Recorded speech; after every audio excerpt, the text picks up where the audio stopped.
About an hour from now, but this sheriff is not alone. At least 6 states say that they are seriously considering taking some sort of legislative action against the government. Those states include Alabama, Missouri, Montana, South Carolina, Texas, and Wyoming.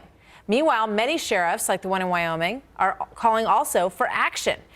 Judge Andrew Napolitano, senior judicial analyst here at Fox and good friend of America's Newsroom. Good to see you this morning. Good morning, Judge. Good to be with you, Martha, and Bill with his wisecracks over there. I'm good for that. Can they do this? Yes. You know, this is an interesting area of law enforcement. Everybody in law enforcement and the judiciary takes the same oath. I took the oath.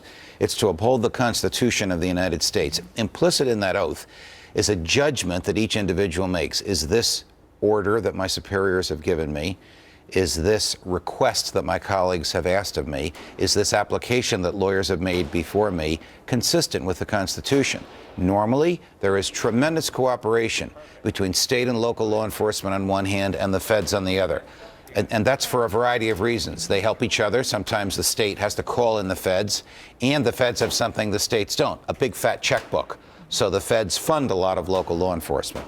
But occasionally the feds will ask state and local law enforcement to do something they don't want to do. It might be against local law or a state law.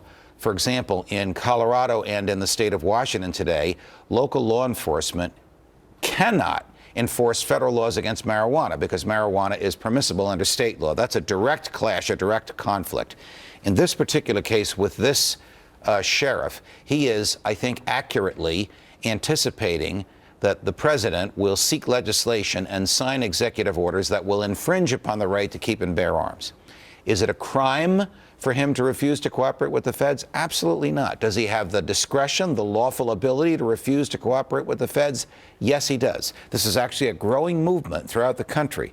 Local and state law enforcement saying to the feds, those are your laws, you enforce them. Fair. I mean, it's fascinating. I mean, when you look at an executive order, I think most people would assume that that's an executive order, that has to be carried out across all levels of law enforcement in the country. But let's talk about it on a practical matter in terms of how it might manifest itself, because we are expecting that the president will put in this proposal limits on multiple clips, limits on certain kinds of weapons, automatic weapons. How will that manifest itself in terms of how these sheriffs those limitations, like on the size of the weapons, the power of the weapons, the amount of bullets that a clip can hold, can only be legislated by the Congress. The president can't do that.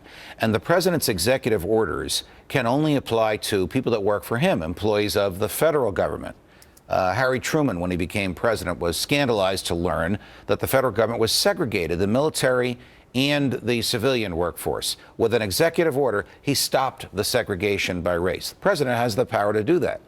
Could he have desegregated state governments? No, he didn't have the authority. Now the president does because of civil rights laws happily enacted since then.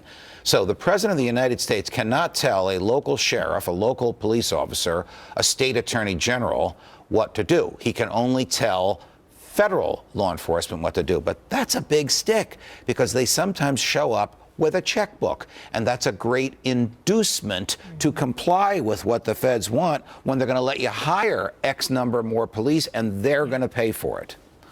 Where this goes, I don't know. Purse strings are very powerful. Purse strings are very powerful. I commend, I applaud local law enforcement when they say to the feds, don't come here. This is our problem, and we'll deal with it. The Constitution means what it says right here. Fascinating constitutional debate, and I know that you're somewhat interested in those. Judge, thank you so much. I'm hung up on this Constitution thing. We love that about you. All right. With the gun control debate exploding across the country, one Kentucky sheriff sending a strong message to the feds. Jackson County Sheriff Denny Payman insisting you are never going to pull guns out of Jackson County. So how does he intend to make good on that declaration? Sheriff Payman joins us. Good evening, sir. Good evening. How are you this evening? Very well. So tell me, what happens if President Obama issues some executive order and increases control over guns or weapons? You're not going to enforce it? With executive order? Yes. Okay. Well, when I swore oath to a community, a group of people who live in Jackson County. I swore oath to the Constitution, in which I swore oath also to the Constitution of Kentucky. And in that Constitution is the Second Amendment. And that's what this country is based upon. How can I rightfully, in my own mind and in my heart, come in and take guns away from people when that is their protection? In an area our small, we're in a rural county, we're in a rural area. Sometimes it takes 30, 40 minutes to respond to the remote part of our county to protect our people. They can call on a cell phone and I can say I'm en route. I can be talking to them. A guy kicks their front door. I would rather them be armed and be able to take care of themselves and to, in my mind or my heart, take the guns away from them.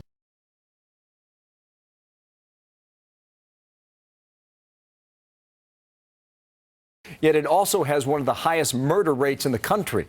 Steve Brown's in Chicago. What does Chicago expect, or the leaders anyway, expect from the White House on guns? Steve?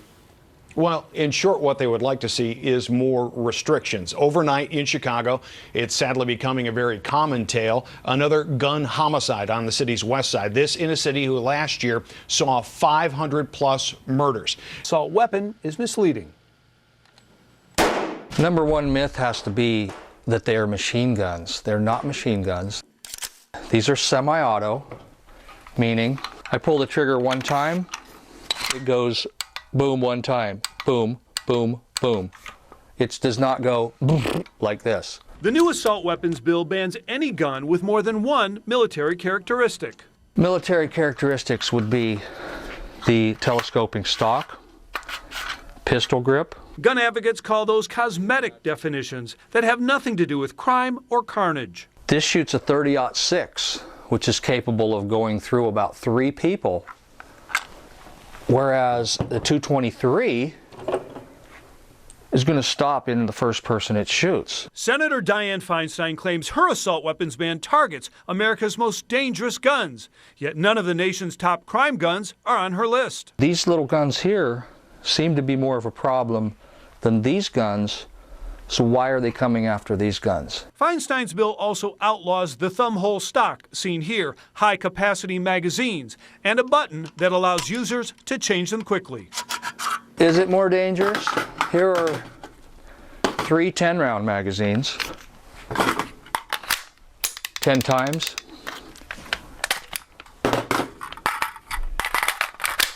10 times. That was pretty slow, and I still changed out 3 10-round magazines in less than 10 seconds. Now, the last assault weapons ban had, quote, no clear impact on gun violence, according to the National Academy of Sciences and the Justice Department. That's why, Bill, because 90% of murders are committed with handguns. This new ban, however, is much more comprehensive, and anti-gun advocates argue you have to start somewhere. Yeah.